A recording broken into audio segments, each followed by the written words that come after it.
ಆತ್ಮೀಯ ವಿದ್ಯಾರ್ಥಿಗಳೇ, ವಿದ್ಯಾವಾಹಿನಿ ಯೂಟ್ಯೂಬ್ ಚಾನಲ್ಗೆ ತಮಗೆ ಸ್ವಾಗತ. ಇಂದಿನ ತರಗತಿ ಪರೀಕ್ಷೆಯ ಹಿತದೃಷ್ಟಿಯಿಂದ ದ್ವಿತೀಯ PUC ಇತಿಹಾಸಕ್ಕೆ ಸಂಬಂಧಿಸಿದಂತೆ ಕೆಲವೊಂದಿಷ್ಟು ಪ್ರಶ್ನೋತ್ತರಗಳನ್ನು ಚರ್ಚಿಸೋಣ. ಮೊದಲನೇ ಪ್ರಶ್ನೆ, ಪ್ರಾಚೀನ ಕರ್ನಾಟಕದ ಮೇರೆ ಉಲ್ಲೇಖಿಸುವ ಗ್ರಂಥ. ಆಯ್ಕೆ 1 ಶಿಲಪ್ಪಾದಿಗಾರಂ, 2 ಕವಿರಾಜ ಮಾರ್ಗ, 3 ವಿಕ್ರಮಾಂಕ ದೇವಚರಿತ, 4 ಮಹಾವಿಭಾಷ್ಯ. ವಿದ್ಯಾರ್ಥಿಗಳಿಗೆ ಗೆಸ್ ಮಾಡಿದ್ರಿ? ಹಾಗಾದರೆ ಉತ್ತರ ಕವಿರಾಜ ಮಾರ್ಗ. ಉತ್ತರ ಯಾವುದ್ರಿ? ಕವಿರಾಜ ಮಾರ್ಗ, ಆಪ್ಷನ್ಸ್ 2. ರೈಟಾ? ಓಕೆ. ಹಾಗಾದರೆ ಮುಂದಿನ ಪ್ರಶ್ನೆ, ನಾಣ್ಯಶಾಸ್ತ್ರ ಎಂದರೇನು? ಇದು ಭಾಳಷ್ಟು ಸಾರಿ ಎನ್ಯುವಲ್ ಎಕ್ಸಾಮ್ ಬಂದಿರೋ ಕ್ವಶನ್. ಮೊನ್ನೆ ಸಾರಿನೂ ಕೂಡ ಪ್ರಿಪ್ರೇಟರಿಯಲ್ಲಿ ಕೇಳಿದ್ದಾನೆ, ಪೂರ್ವಸಿದ್ಧತಾ ಪರೀಕ್ಷೆಯಲ್ಲಿ. ನಾಣ್ಯಶಾಸ್ತ್ರ ಎಂದರೇನು? ಆಯ್ಕೆ 1 ನಾಣ್ಯಗಳ ಕುರಿತು ಅಧ್ಯಯನ, 2 ವರ್ಣಚಿತ್ರಗಳ ಅಧ್ಯಯನ, 3 ಸ್ಮಾರಕಗಳ ಅಧ್ಯಯನ, 4 ಶಾಸನಗಳ ಅಧ್ಯಯನ. ವಿದ್ಯಾರ್ಥಿಗಳ ಯಾವುದು? ಥಿಂಕ್ ಮಾಡಿ. ಎಸ್, ಥಿಂಕ್ ಮಾಡಿದ್ರಿ? ಹಾಗಾದರೆ ಉತ್ತರ ಹೇಳ್ರಿ, ಯಾವುದು? ಆಯ್ಕೆ 1 ಯಾವುದ್ರಿ? ನಾಣ್ಯಗಳ ಕುರಿತು ಅಧ್ಯಯನ. ನಾಣ್ಯಗಳ ಕುರಿತು ಅಧ್ಯಯನ. ಇದು ಭಾಳಷ್ಟು ಸಾರಿ ನಾ ಹೇಳಿದೆ, ಆಗಲೇ ರಿಪೀಟ್ ಆಗಿದೆ ಕ್ವಶನ್ ಅಂತ ಹೇಳಿದೆ. ನಾಣ್ಯಗಳ ಕುರಿತು ಅಧ್ಯಯನ. ಓಕೆ, ನೆಕ್ಸ್ಟ್ ಪ್ರಶ್ನೆ, ಉತ್ಖನನ ಎಂದರೇನು? ಆಯ್ಕೆ 1 ಭೂಮಿಯನ್ನು ಅಳತೆ ಮಾಡುವುದು, 2 ಭೂಮಿಯನ್ನು ಸಂರಕ್ಷಿಸುವುದು, 3 ಮೂಲಾಧಾರಗಳನ್ನು ಹೊರತೆಗೆಯಲು ಕೈಗೊಳ್ಳುವ ವೈಜ್ಞಾನಿಕ ಭೂ ಅಗೆತ, 4 ಭೂಮಿಯನ್ನು ವೈಜ್ಞಾನಿಕವಾಗಿ ಮುಚ್ಚುವುದು. ಗೆಸ್ ಮಾಡ್ರಿ, ಯಾವುದು ಇದರಲ್ಲಿ ಉತ್ತರ? ವಿದ್ಯಾರ್ಥಿಗಳೇ ಉತ್ತರ ಹೇಳಿ.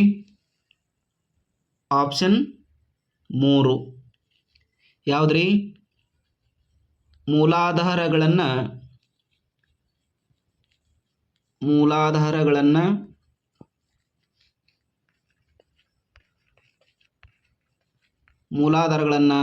ಹೊರತೆಗೆಯಲು ಕೈಗೊಳ್ಳುವ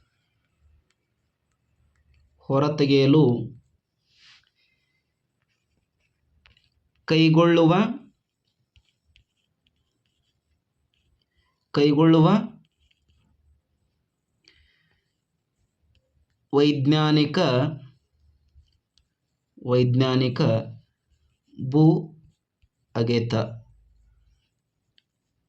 ನೋಡ್ರಿ, ಉತ್ಖನನ ಎಂದರೇನು ಅಂದರೆ ಮೂಲಾಧಾರಗಳನ್ನು ಹೊರತೆಗೆಯಲು ಕೈಗೊಳ್ಳುವ ವೈಜ್ಞಾನಿಕ ಭೂ ಅಗೆತ ಅಂತ ಉತ್ತರವಾಗ್ತದೆ. ನೆಕ್ಸ್ಟ್ ಪ್ರಶ್ನೆ, ಹರ್ಷಚರಿತ ಕೃತಿಯನ್ನು ಬರೆದವರು ಯಾರು? ಆಯ್ಕೆ 1 ವಿಶಾಖದತ್ತ, 2 ಕೌಟಿಲ್ಯ, 3 ಕಾಳಿದಾಸ, 4 ಬಾಣಭಟ್ಟ.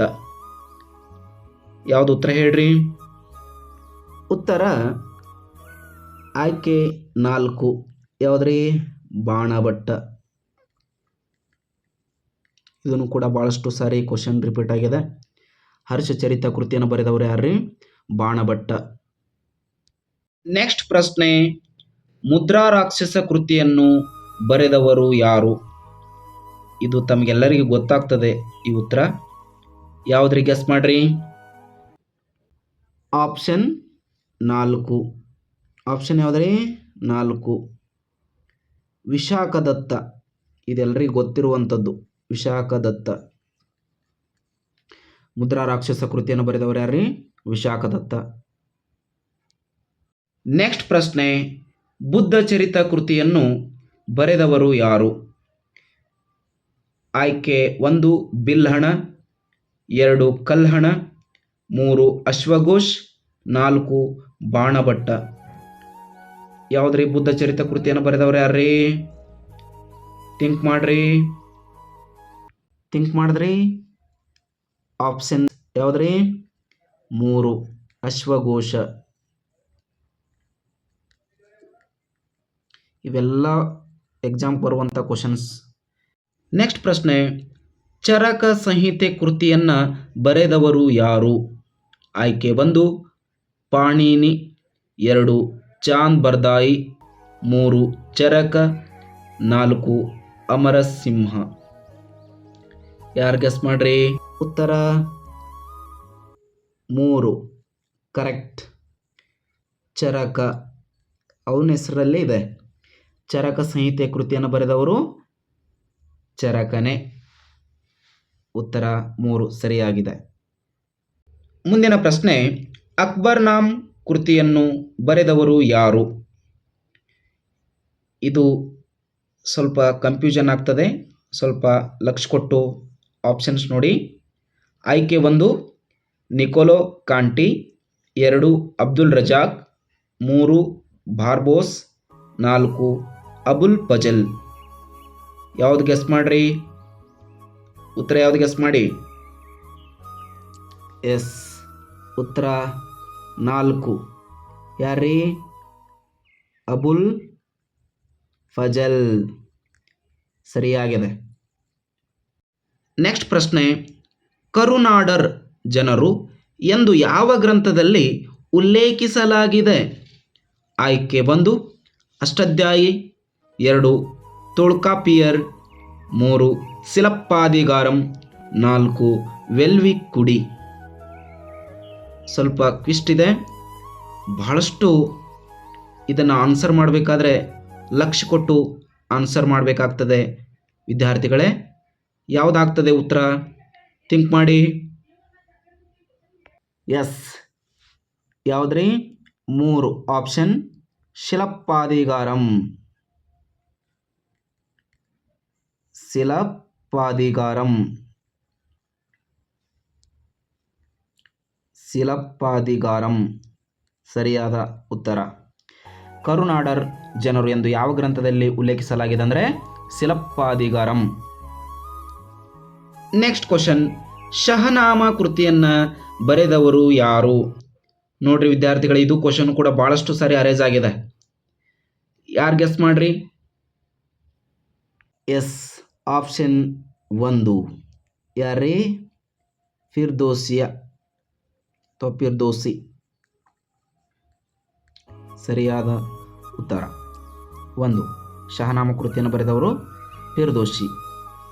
ಮುಂದಿನ ಪ್ರಶ್ನೆ, ಹಳೆ ಶಿಲಾಯುಗದ ಮಾನವ ಬಳಸಿದ ಕಲ್ಲಿನ ಪ್ರಕಾರವನ್ನು ಹೆಸರಿಸಿ. ನೋಡಿ ವಿದ್ಯಾರ್ಥಿಗಳೇ, ಇದು ಬಹಳ ಈಸಿ ಇರ್ತಕ್ಕಂಥ ಪ್ರಶ್ನೆ, ಆದರೂ ಕೂಡ ಕೆಲವೊಬ್ಬರು ತಪ್ಪು ಮಾಡಬಹುದು. ಆಯ್ಕೆ 1 ಕ್ವಾರ್ಟ್ಜೈಟ್ ಕಲ್ಲು, 2 ಮೆಟಾಮಾರ್ಫಿಕ್ ಕಲ್ಲು, 3 ಇಗ್ನಿಯಸ್ ಕಲ್ಲು, 4 ಸೆಡಿಮೆಂಟರಿ ಕಲ್ಲು ಅಂತ ನಾವು ಆಪ್ಷನಲ್ಲಿ ನೋಡ್ತೀವಿ. ಹಾಗಾದರೆ ಇದರಲ್ಲಿ ಉತ್ತರ ಯಾವುದು ಗೆಸ್ ಮಾಡಿ ವಿದ್ಯಾರ್ಥಿಗಳೇ? ಆಪ್ಷನ್ ನಂಬರ್ 1 ಕ್ವಾರ್ಟ್ಜೈಟ್ ಕಲ್ಲು ಅಂತ ನೋಡ್ತೀವಿ. ಕ್ವಾರ್ಟ್ಜೈಟ್ ಕಲ್ಲು ಸರಿಯಾದ ಉತ್ತರ. ಹಳೆ ಶಿಲಾಯುಗದ ಮಾನವ ಬಳಸಿದ ಕಲ್ಲಿನ ಪ್ರಕಾರವನ್ನು ಹೆಸರಿಸಿ ಅಂದಾಗ ಕ್ವಾರ್ಟ್ಜೈಟ್ ಕಲ್ಲು ಅಂತ ನಾವು ಉತ್ತರವನ್ನು ಹೇಳಬೇಕಾಗ್ತದೆ. ಮುಂದಿನ ಪ್ರಶ್ನೆ, ಸಮುದ್ರದಲ್ಲಿ ತೇಲುವ ದೋಣಿಗಳನ್ನು ನಿರ್ಮಿಸುತ್ತಿದ್ದ ಶಿಲಾಯುಗ ಯಾವುದು? ಆಯ್ಕೆ 1 ಹಳೆ ಶಿಲಾಯುಗ, 2 ಮಧ್ಯ ಶಿಲಾಯುಗ, 3 ಹೊಸ ಶಿಲಾಯುಗ ಅಂದರೆ ನವಶಿಲಾಯುಗ ಅಂತ ಕರಿತೀವಿ, 4 ಆಧುನಿಕ ಯುಗ. ಯಾವ್ದು ಗೆಸ್ ಮಾಡಿ? ಕರೆಕ್ಟ್. ಯಾವುದ್ರಿ? ಹೊಸ ಶಿಲಾಯುಗ. ಇದಕ್ಕೆ ಇನ್ನೊಂದು ಹೆಸರು ಅಂತ ಕರಿತೀವಿ, ನವಶಿಲಾಯುಗ. ಸರಿಯಾದ ಉತ್ತರ. ಸಮುದ್ರದಲ್ಲಿ ತೇಲುವ ದೋಣಿಗಳನ್ನು ನಿರ್ಮಿಸುತ್ತಿದ್ದ ಶಿಲಾಯುಗ ಯಾವುದಂತಂದರೆ ಹೊಸ ಶಿಲಾಯುಗ ಅಥವಾ ನವಶಿಲಾಯುಗ ಅಂತ ಕರಿತೀವಿ. ವಿದ್ಯಾರ್ಥಿಗಳೇ, ಮುಂದಿನ ಪ್ರಶ್ನೆ, ಹೊಂದಿಸಿ ಬರೆಯಿರಿ.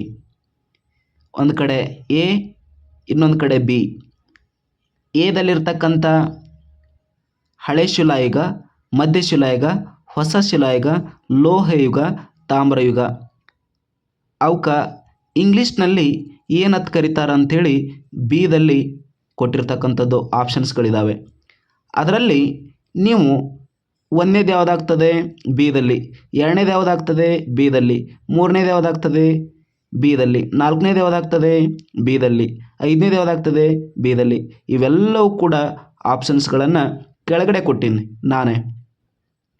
ಏನು ಒಂದನೇದು ಆಯ್ಕೆ B C A E D.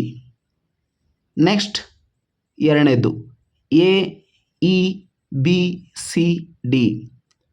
Next ಮೂರನೇದು D B C A E. Next ನಾಲ್ಕನೇದು B C A F E. ಇದರಲ್ಲಿ ಆಪ್ಷನ್ನಲ್ಲಿ ಯಾವುದು ಸರಿಯಾಗಿದೆ ಗೆಸ್ ಮಾಡಿ.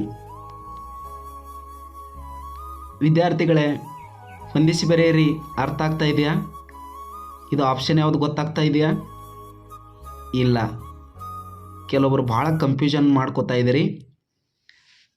ನೋಡೋಣ, ಹೇಳ್ರಿ ಯಾವುದಾಗ್ತದ. ಹಳೆ ಶಿಲಾಯುಗ ಏನಂತ ಕರಿತೀವಿ? ಪ್ಯಾಲಿಯೋಲಿಥಿಕ್ ಏಜ್ ಅಂತ ಕರಿತೀವಿ, ಹಾಗಾದರೆ ಬಿ. ಎರಡನೇದ್ದು ಮಧ್ಯಶಿಲಾಯುಗವನ್ನು ಏನಂತ ಕರಿತೀವಿ? ಹೇಳ್ರಿ ನೋಡೋಣ. ಮಧ್ಯಶಿಲಾಯುಗವನ್ನು ಮೆಸೋಲಿಥಿಕ್ ಸಿ. ನೆಕ್ಸ್ಟ್ ಹೊಸ ಶಿಲಾಯುಗವನ್ನು ಏನಂತ ಕರಿತೀವಿ? ಗೆಸ್ ಮಾಡಿರಿ. ಹೊಸ ಶಿಲಾಯುಗ ನಾ ಹೇಳಿದ್ದೆ, ನವಶಿಲಾಯುಗ ಅಂತ ಅದಕ್ಕೆ ಹೆಸರು. ಅದನ್ನು ಇಂಗ್ಲೀಷ್ನಲ್ಲಿ ನಿಯೋಲಿಥಿಕ್ ಏಜ್ ಅಂತ ಕರಿತೀವಿ, ಹಾಗಾದರೆ ಎ. ನೆಕ್ಸ್ಟ್ ಲೋಹಯುಗ. ಲೋಹಯುಗಕ್ಕೆ ಏನಂತ ಕರಿತೀವಿ ರೀ? ಗೆಸ್ ಮಾಡಿ. ಮೆಟಲ್ ಏಜ್, ಹಾಗಾದರೆ ಇ. ಗೊತ್ತಾಗ್ತಾ ಇದೆ ಆನ್ಸರ್. ನೆಕ್ಸ್ಟ್ ತಾಮ್ರ ಶಿಲಾಯುಗ, ಹಾಗಾದರೆ ಏನಂತ ಕರಿತೀವಿ ತಾಮ್ರ ಶಿಲಾಯುಗಕ್ಕೆ? ಚಾಲ್ಕೋಲಿಥಿಕ್ ಏಜ್, ಹಾಗಾದರೆ ಡಿ ಆಪ್ಷನ್. ಇದರಲ್ಲಿ ಯಾವುದಿದೆ ನೋಡಿ? B C A E D, ಹಾಗಾದರೆ ಆಪ್ಷನ್ 1 ಸರಿಯಾದ ಉತ್ತರ. ವಿದ್ಯಾರ್ಥಿಗಳೇ, ಈ ಚಾನಲ್ ಇಷ್ಟವಾದರೆ ಲೈಕ್ ಮಾಡಿ, ಶೇರ್ ಮಾಡಿ, ಸಬ್ಸ್ಕ್ರೈಬ್ ಮಾಡಿ.